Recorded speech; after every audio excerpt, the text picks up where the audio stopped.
పల్నాడు అంటే పల్నాటి బ్రహ్మనాయుడు ఆనాడు ఏదైతే సర్వ సైన్యాధ్యక్షుడిగా ఈ దేశంలో బాగా గుర్తింపు పడినటువంటి ప్రాంతంగా ఉన్నటువంటి ఈ పల్నాడు గతంలో 30 సంవత్సరాల క్రితం పల్నాడు అంటే ఓ ఫ్యాషనిజానికి పెట్టిన పేరుగా గొడవలకి ఘోరాలకి ఉండేటటువంటి ప్రాంతం ఈ 30 సంవత్సరాల్లో చాలా ప్రశాంతంగా గ్రామాల్లో ఎటువంటి వివాదాలు లేకుండా గ్రామాల్లో ప్రజాప్రతినిధులకు కానీ ఏ రాజకీయ పార్టీ అధికారంలోకి వచ్చినా కానీ ప్రశాంతమైన వాతావరణంలో ఎన్నికలు జరుపుకునేటటువంటి పరిస్థితి ఈ పల్నాడు ప్రాంతంలో ఉంటే కానీ 30 సంవత్సరాల గతంలో ఏ విధంగా అయితే ఫ్యాషనిజం చూసామో ఈ 30 సంవత్సరాల తర్వాత మళ్ళా ఈ మధ్య కాలంలో రషీద్ హత్య కావచ్చు, ఎన్నికలకు ముందు మాచర్లలో ఒక తెలుగుదేశం పార్టీ కార్యకర్త మీద హత్య కావచ్చు, ఈ హత్యలు మళ్ళా చూస్తూ ఉంటే చాలా నిజంగా భయానకమైనటువంటి పరిస్థితిని ఈ ప్రాంతంలో మళ్ళీ తీసుకొచ్చేటటువంటి పరిస్థితులు కనపడతా ఉన్నాయి.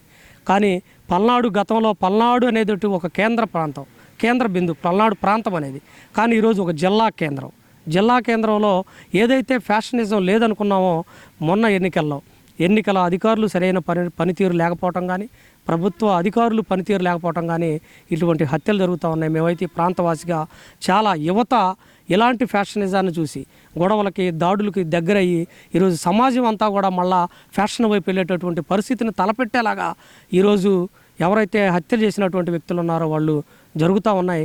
ఈ జిల్లాలో కూడా ఈ మధ్య 307 సెక్షన్ల కింద చాలా కేసులు నమోదై ఉన్నాయి.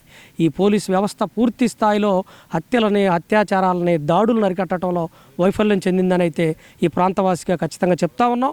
ఖచ్చితంగా ఈ పల్నాడుని ప్రశాంతంగా ఉంచాలేనంటే, పల్నాడు ప్రాంతాన్ని ప్రశాంతమైన వాతావరణంలో తీసుకెళ్లాలంటే ప్రభుత్వ అధికారులు, జిల్లా కలెక్టర్ కావచ్చు, జిల్లా ఎస్పీ కావచ్చు, ప్రజాప్రతినిధులు కావచ్చు, ఎవరైనా కానీ పూర్తి స్థాయిలో గనక ఎవరైతే అరాచక శక్తులు ఉన్నారో అరాచక శక్తుల మీద ఉక్కుపాదం మోపకపోతే ఈ ప్రాంతం ఖచ్చితంగా ఈ ప్రాంతంలో ఉండబడేటటువంటి యువత అంతా కూడా చెడు వ్యసనాలకు దూరం అవుతూ ఉంది. ప్రధానంగా గంజాయి మత్తులో, డ్రగ్స్ మత్తులో ఈ ప్రాంతం యువత అంతా మునిగిపోతూ ఉంది. దాన్ని అరికట్టడంలో పూర్తి స్థాయిలో అధికారులు పనిచేయాలని ఈ ప్రాంతవాసిగా నేను కోరుకుంటా ఉన్నాం. అలా జరగని పక్షంలో ఖచ్చితంగా ఈ ప్రాంతం అంతా కూడా చిన్నభిన్నం అవుతుంది.